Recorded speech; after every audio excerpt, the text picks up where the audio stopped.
আজকে আমি যে মুভি এক্সপ্লেন করব ভাই, এটা আমার দেখা one of the most violence একটা মুভি। মুভির কাহিনী একদম সিম্পল, কিন্তু ভায়োলেন্স রয়েছে একদম কড়া লেভেলের। এক্সপ্লেন শুরুর আগে তোমাদের ওয়ার্নিং করে দিতেছি, কাটাকাটির মুভি দেখতে ভয় পেলে এই ভিডিওটা স্কিপ করো, নয়তো এমন ভায়োলেন্স দেখতে চলেছো যার কারণে তোমাদের মাথা ঘুরে উঠতে পারে। তবে চ্যানেলটা যেহেতু একেবারেই নতুন, তাই সাবস্ক্রাইব করতে ভুলো না কিন্তু, কেননা এই চ্যানেলে সব রক্ত হিম করা থ্রিলার সাসপেন্স মুভি আসতে চলেছে। তো চলো শুরু করি আজকের দুর্দান্ত ডায়মন্ড সিটি মুভির এক্সপ্লেন। শুরুতে একটি ব্যাকগ্রাউন্ড ভয়েসে আমাদের জানানো হয় সমুদ্রের পোর্টে জাহাজের কন্টেনার রাস্তায় রেখে রাস্তা বন্ধ করার কারণে জাপানের শিনজু শহরে প্রায় 30 কিলোমিটার ট্রাফিক জ্যাম লেগে আছে। এই ট্রাফিক জ্যামের বিষয়টা ক্লিয়ার করে দেই। জাপানের শিনজু শহরে এক ভয়ানক গ্যাং কাজ করত, যে গ্যাং এর নাম ছিল ইয়াকুজা গ্যাং, আর এই মাফিয়া রাজ্যের মধ্যেই ছিল সেই পোর্ট, যার কারণে আজকে রাস্তায় 35 কিলোমিটার জ্যাম লেগে আছে বিগত 24 ঘন্টা ধরে। আর এখানে যাকে চাপাতি শান দিতে দেখেছ, এই লোকটাও এই ইয়াকুজা গ্যাং এর একজন সদস্য। তবে আজকে সে তার চাপাতি শান দিতেছে তারই দলের একজনকে কেটে কুচি কুচি করার জন্য, কারণ সে তার নিজের দলের অত্যাচারে অতিষ্ঠ হয়ে উঠেছে। তার দলের কারণে বহু সাধারণ মানুষ তাদের প্রাণ হারিয়েছে, কারণ যেই এই গ্যাংয়ের বিপক্ষে কথা বলেছে, উমুগামি নামের সেই মাফিয়া তাদের চিরতরে চুপ করিয়ে দিয়েছে। তাই সে সিদ্ধান্ত নিয়েছে আজ এই অধ্যায়ের কাহিনী শিনজু শহর থেকে চিরতরে মুছে দিবে, আর সে তার পরিবার নিয়ে দূরে কোথাও গিয়ে সাধারণ জীবন যাপন করবে। তাই সে চাপাতি শান দিয়ে ফাইনালি বাসা থেকে বের হয়। এদিকে আমরা ইয়াকুজা গ্যাংয়ের লিডার কুমুগামিকে দেখতে পাই। সে তার বাসায় রাতে ডিনার করতেছে। সেখানে তারই দলের একজন সিকিউরিটি গার্ডকে ধরে আনা হয় এবং তার মুখের ভিতর ব্রেড কাটার ছুরি ঢুকিয়ে মুখের এক পাশ কেটে ফেলে। কিন্তু সে আসলে বুঝতে পারেনি যে তার জন্য কি ভয়ানক বিপদে গিয়ে আসতেছে। ডিনার শেষ করতে কুমুগামির বাড়ির ছাদে শুরু হয় অস্থির লেভেলের কাটাকাটি। এদিকে কুমুগামু ভয়ে কুমুগামুর 2 গার্ডকে নিয়ে বাড়ি থেকে বেরিয়ে গাড়িতে বসে পালিয়ে যাওয়ার জন্য, কিন্তু গাড়ির ড্রাইভারের মাথা আগে থেকে কেটে রেখে দিয়েছে সাগাতা। এরপর বাধ্য হয়ে বাড়িতে ফিরে যায়। এদিকে সবাইকে কুপিয়ে বাসার ভিতরে আসলে তার উপরে আক্রমণ করে বসে কুমুগামির পার্সোনাল বডিগার্ড। এক পর্যায়ে সাগাতা তার হাতের ভিতর ছুরি ঢুকিয়ে টেবিলের উপর আটকে দেয়। সে ছুরিটা উঠিয়ে সাগাতাকে আক্রমণ করে বসে। তার চোখের ভিতর ছুরি ঢুকিয়ে দেওয়ার জন্য সাগাতা তার চাপাতি দিয়ে এক কোপে হাত কেটে ফেলে এবং সামনের দিকে এগোতে থাকে। এদিকে কুমুগামি তার বন্দুকে বুলেট লোড করতে থাকে। সাগাতার রুমে ঢুকতেই কুমুগামি গুলি করতে শুরু করে। একটা গুলিও সাগাতার গায়ে লাগে নাই, সব গুলি তার বডিগার্ডের গায়ে লাগলো। সাগাতা কুমুগামির বুকে চাপাতির কোপ বসিয়ে দিল। ফাইনালি শিনজু শহর থেকে ইয়াকুজা গ্যাং শেষ হয়ে গেল। পিছন থেকে একজন বডিগার্ড গুলি করতেই যাবে, তখনই ফিজুতা তাকে গুলি করে দেয়। ফিজুতা হলো সাগাতার ভালো বন্ধু। সাগাতা ফাইনালি তার মিশন শেষ করে বাড়িতে ফিরল। বাড়িতে তার ওয়াইফ এবং ছোট্ট একটা মেয়ে আছে যার নাম রেও। তার ওয়াইফ তাকে বলে, যাও গোসল করে আসো, একসাথে খেতে বসবো। সাগাতা গোসল করে এসে দেখে একদল মুখোশধারী লোক তার মেয়ে এবং ওয়াইফকে গান পয়েন্টে নিয়ে বসে আছে। এই মুখোশধারী লোকটা বলে, যে মানুষকে কসাইয়ের মতো কাটে তার এত সুন্দর পরিবার থাকবে কোনোদিন কল্পনাও করি নাই। সাগাতা তাদেরকে জিজ্ঞেস করে, কে তোমরা? তারা বলল, শিনজু শহরের নতুন গ্যাং ভাবতে পারো। সাগাতা কোনো কিছুর পরোয়া না করে একজনের উপর অ্যাটাক করে বসে। তখনই সে তার ওয়াইফকে হেডশট লাগিয়ে দেয়। সাগাতা তার মেয়ে রিওকে বলে, রিও পালাও। যখনই রিও পালানোর জন্য দৌড়ালো, তখনই তাকেও গুলি করে উড়িয়ে দেয়। একটু পর সাগাতাকেও হেডশট লাগিয়ে দেয়। এরপর তারা সেখান থেকে চলে যায়। এখন প্রশ্ন হলো, শহরের কুখ্যাত গ্যাং মানে ইয়াকুজা গ্যাংকে তো কিছুক্ষণ আগেই মেরে ফেলেছে, তাহলে এরা আবার কোন নতুন গ্যাং? আর তারা তো সাগাতাকে মেরে ফেললো। এখন মুভির কাহিনী কোন দিকে মোড় নিবে? সকল প্রশ্নের উত্তর একটা একটা করে জেনে আসি। সেই রাতের ঘটনা নিউজে জানানো হয় যে একজন ভয়ঙ্কর মাফিয়া তার নিজের পরিবারের স্ত্রী সন্তানকে হত্যা করে সে নিজে পালিয়ে গেছে। মানে পুলিশ সেই রাতে সাগাতার বাসায় তার বডি খুঁজে পায় নাই। এই পুরো হত্যাকাণ্ডের দায়ভার গিয়ে পড়ে সাগাতার উপরেই। তাহলে সাগাতা এখন কোথায় রয়েছে? এই ঘটনার 12 বছর পরে একই দিনে আমরা শিনজু শহরের 10 কিলোমিটার দূরে এক শহরে সাগাতাকে আমরা দেখতে পাই জীবন্ত অবস্থায়। তবে সেই রাতে মাথায় গুলি খেয়ে সে সম্পূর্ণভাবে প্যারালাইজড হয়ে আছে বিগত এই 12 বছর ধরে। আর তাকে সেদিন সেখান থেকে বাঁচিয়ে নিয়ে এসেছিল তার সেই পুরাতন বন্ধু ফিজুতা। গত 12 বছর ধরে সে সাগাতাকে নিজের কাছে লুকিয়ে রেখেছে। অন্যদিকে আমরা শিনজু শহরের মেয়রকে দেখতে পাই, যার নাম সিনুহারা।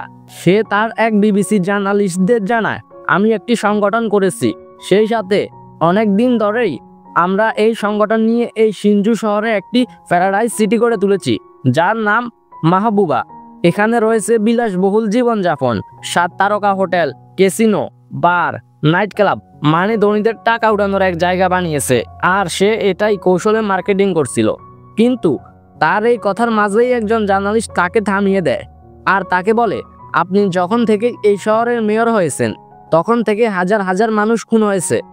তখনই তাকে মেয়র থামিয়ে দিয়ে বলে, এরকম কোনো কিছুই হয়নি। জার্নালিস্ট বলে, আমার এই ডায়েরিতে বিভিন্ন মানুষ নিখোঁজ হওয়ার ইনফরমেশন আছে।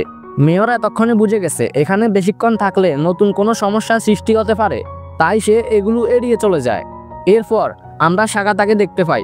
সাকাতার দেখাশোনার জন্য একজন কেয়ারটেকার রাখা হয়। কেয়ারটেকার যখন তাকে নিয়ে বাসায় উঠতেছিল তখনই সাকাতাকে একজন আক্রমণ করে বসে। এই মানুষটা হলো ইয়াকুজা গ্যাংয়ের একজন মেম্বার, যাকে কিনা সাকাতা সেই রাতে চাপাতে দিয়ে এক কোপে হাত কেটে ফেলেছিল। এটার বদলা নেওয়ার জন্য সে সাকাতার উপর অ্যাটাক করে বসে, কিন্তু সাকাতার কোনো রেসপন্স না দেখে সে বুঝে যায় সাকাতা প্যারালাইজ হয়ে গেছে। এরপর আমরা সেই জার্নালিস্টকে দেখতে পাই যে ইয়াকুজা গ্যাংয়ের সেই মুখ কাটা মেম্বারকে নিয়ে টাকার বিনিময়ে তথ্য সংগ্রহ করতেছে। হঠাৎ তারা সামনের দিকে তাকিয়ে অবাক হয়ে যায়। তাদের জন্য সামনে অপেক্ষা করছে এই মাস্কওয়ালা ডিমন গ্যাং। এদেরকে দেখে জার্নালিস্ট গাড়ি থেকে নেমে দৌড়ে পালানোর চেষ্টা করে, কিন্তু ডিমন গ্যাং তাকে ধরে মাতুল দিয়ে মুখটা বক্তা বানিয়ে ফেলে। জার্নালিস্টের কাহিনী এখানেই শেষ। এরপর দ্বিতীয় ব্যক্তিকে গাড়ি থেকে টেনে নিয়ে এসে তার মুখের ভিতর বন্দুকের নলি ঢুকিয়ে দিয়ে বলে, এই নে হেডশট লাগিয়ে দে।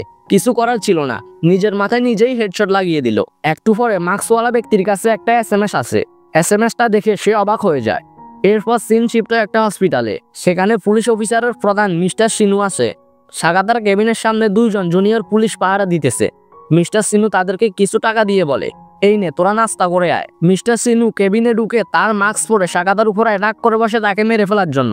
সাকাতা সেই মাস্কটা দেখে তাকে চিনে ফেলে। সাকাতাও উল্টা অ্যাটাক করে বসে। একটু পরে সেই 2 জন জুনিয়র পুলিশ কেবিনে চলে আসে।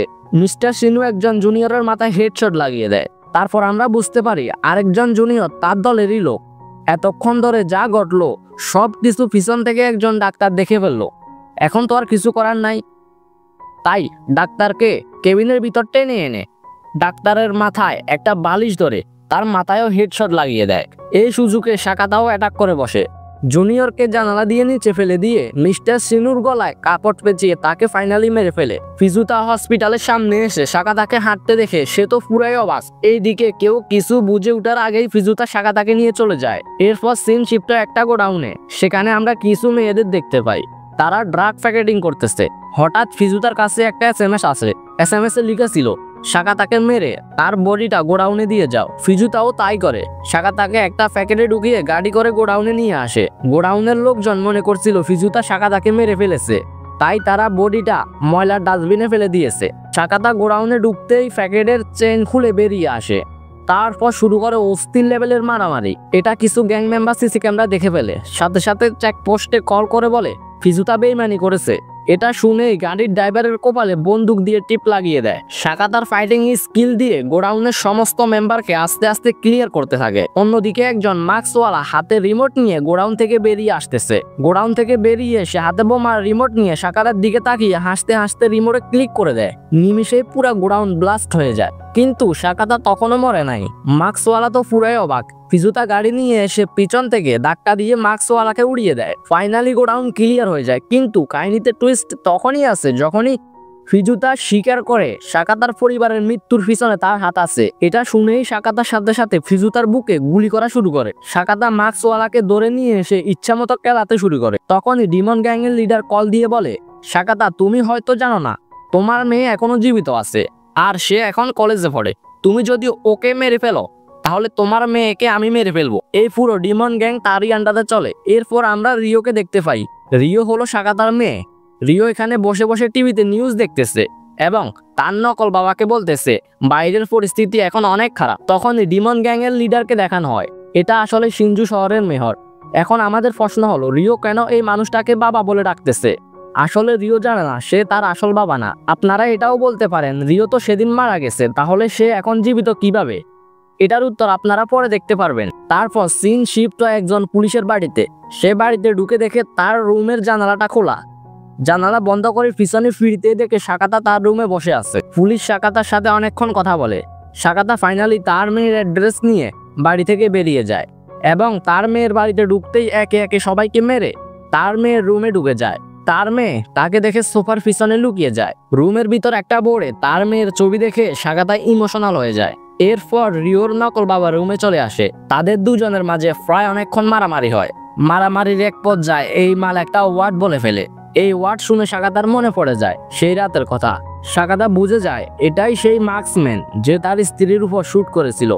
এবার সাকাতা শুরু করে তাকে কঠিন দোলাই, কিন্তু এদিকে রিও তার তীর তুলে নেয় এবং তার নিজের বাবাকে চিনতে ভুল করে সেই তার বাবার বুকে তীর চালিয়ে বসে। এবার সাকাতা তার ঝাপসা চোখে তার মেয়েকে দেখতে পায়। প্রায় দীর্ঘ 12 বছর পর সাকাতা জানালা দিয়ে নিচে পড়ে যায় আর এই মাল রিওকে নিয়ে দ্রুত এখান থেকে সরে যায়। এদিকে সাকাতাকে উদ্ধার করে নিয়ে আসে তাকিগাওয়া নামে সেই পুলিশ অফিসার। সে সাকাতার বুক থেকে সেই তীর টেনে বের করে দেয় আর দ্রুত সেইখানে মেডিসিন লাগিয়ে দেয়। ঠিক ওই সময় তার ফোনে কল করে স্বয়ং তাদের মেয়র, এই গ্যাং লিডার সিনোহারা। সিনোহারা তাকে জানায় এভাবে তোমার পার্টনারদের মেরে নিজেকে বীর প্রমাণ করার কিছু নাই, তাই যদি নিজেকে বাঁচাতে চাস তবে আয় দেখি তোর কত হিম্মত। এটা শুনে সাকাতা এইবার সোজা চলে যায় তার নিজের বাসায়। তার মধ্যে ক্রোধের আগুন দাউ দাউ করে জ্বলছিল। বাসায় এসে সেই তার স্টোর রুমে যায় আর সাজানো ওই ফ্যানের মধ্যে থেকে তার সেই আইকনিক চাপাতি তুলে নেয়। মানে বুঝতেই পারছো এই গ্যাংদের কপালে কি রয়েছে। অন্যদিকে সিনোহারা তার বিল্ডিং এ হাজার খানিক সিকিউরিটি মোতায়েন করে রেখেছে, কিন্তু সাকাতা তার গাড়ি অটো মোড়ে ছেড়ে দেয়। সেই ঢুকে যায় পিছনের দরজা দিয়ে। ভিতরে ঢুকে সেই এক একজনকে কুপিয়ে কেটে ফেলে আর তারই গান নিয়ে বাকি সিকিউরিটি গার্ডকে শুইয়ে দিতে থাকে। বাইরে এই মুভির লাস্টের 20 মিনিট ফাইটিং সিন দেখানো হয়েছে। বিশ্বাস করো আমার জীবনে এমন ভায়োলেন্স মুভি দেখিনি। সাকাতা সবাইকে তার চাপাতে দিয়ে কেটে কুচি কুচি করে সামনে এগোতে থাকে।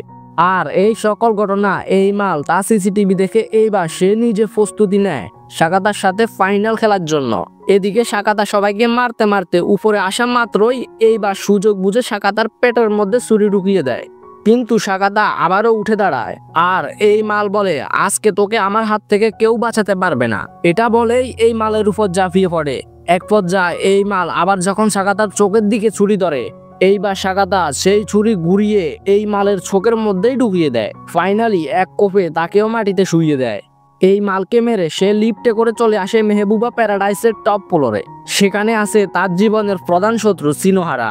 লিফটে এই সিনটা ছিল দেখার মতো। ভিতরে আসতেই সাকাতা তার মেয়ে রিওকে দেখতে পায় আর সে বলতে থাকে আমি তোমার আসল বাবা, আজ থেকে 12 বছর আগে তুমি হারিয়ে গিয়েছিলে।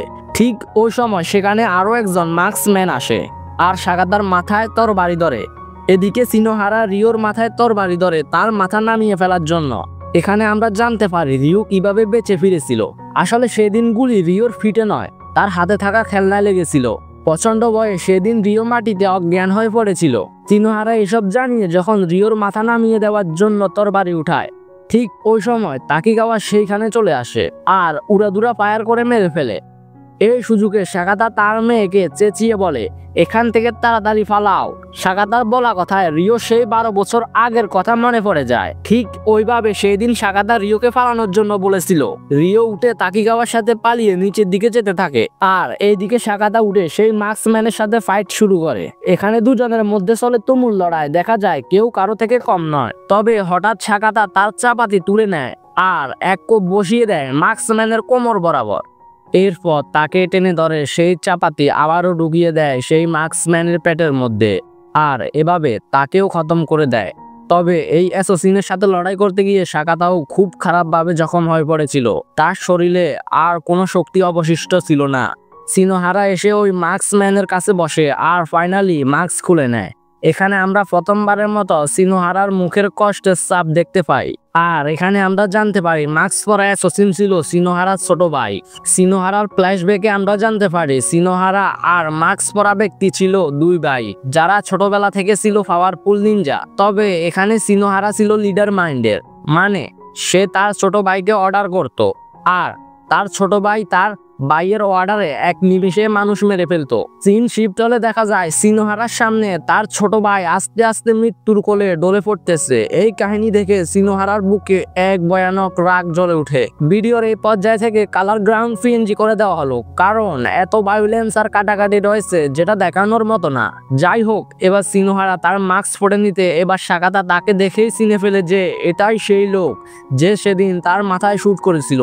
এখানে তাদের দুজনের মধ্যে শুরু হয় তুমুল যুদ্ধ। তবে সাকাতা ছিল একেবারে নাজেহাল, ফলে সিনোহারা তার তরবারি নিয়ে সাকাতাকে কুপিয়ে কাটা শুরু করে। কিন্তু সাকাতা আবারও উঠে দাঁড়ায় আর তার আইকনিক চাপাতি তুলে নেয় এবং সিনোহারার দিকে এগিয়ে যেতে থাকে। কিন্তু সিনোহারা ঘুরে উঠে উল্টা সাকাতাকে ধরে ফেলে আর তার তরবারি দিয়ে এক কোপে সাকাতার এক হাত নামিয়ে দেয়। এই কাহিনী যে কি ভয়ঙ্কর ছিল সেটা তোমরা না দেখলে বুঝতে পারবে না। তবে সাকাতা তাকে ধাক্কা দিয়ে নামিয়ে দেয় আর এই কাটা হাত দিয়ে খুঁড়িয়ে খুঁড়িয়ে সিনোহারার দিকে এগিয়ে যায় আক্রমণ করার জন্য। কিন্তু সিনোহারা আবারও সাকাতার ফ্যাটের মধ্যে ছুরি ঢুকিয়ে দেয়। কিন্তু এখানে আমরা দেখতে পাই সাকাতা তার শেষ শক্তি দিয়ে সিনোহারার দিকে চাপাতি চালায়। এখানে সেই লেভেলের দম বন্ধ করার ভায়োলেন্স দেখানো হয়েছে ভাই, সেটা আমি দেখাতে পারছি না। আমি নিশ্চিত লাস্টের এই 20 মিনিটে দেখার সময় তোমার দম আটকে যাবে। যাই হোক, যুদ্ধের এক পর্যায়ে দুজন দুজনের দিকে চাপাতি চালায় আর দুজন দুজনের গাড়ে কোপ বসায়। তবে সিনোহারা তার তরবারি টেনে এনে সাকাতার পেটের মধ্যে ঢুকিয়ে দেয় আর সাকাতা তার চাপাতি তুলে নিয়ে সিনোহারার মাথা বরাবর বসিয়ে দেয়। আর এই এক কোপে নিনজা অ্যাসাসিন সিনোহারা খেলা খতম হয়ে যায়। এখানে দেখা যায় এই কাহিনী দূরে দাঁড়িয়ে দেখছিল সাকাতার মেয়ে রিও। সিনোহারাকে শেষ করে সাকাতাও মাটিতে লুটিয়ে পড়ে। এমন সময় সেখানে চলে আসে এই মাল, মানে সে এখনো বেঁচে ছিল।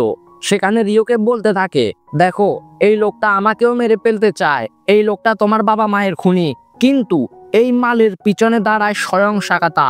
এক কোপে সেই চাপাতি এবার সে এই মালের গাড়ে বসিয়ে দেয় আর তাকেও এবার খতম করে দেয়। সবাইকে শেষ করে সাকাতা শেষবারের জন্য তার মেয়েকে জড়িয়ে ধরে। তবে এদিকে সাকাতার শরীরের সব রক্ত শেষ হয়ে যাওয়ায় সাকাতা আস্তে আস্তে মৃত্যুর কোলে ঢলে পড়তে থাকে। সেই সাথে তার মেয়েকে জড়িয়ে ধরে আর তার সাথে কাটানো ছোটবেলার স্মৃতিগুলো তার মনে পড়তে থাকে। সে কিভাবে সে তার মেয়েকে ঘুম পাড়াতো আর এভাবেই আস্তে আস্তে তার মেয়েকে জড়িয়ে ধরে শেষ নিঃশ্বাস ত্যাগ করে।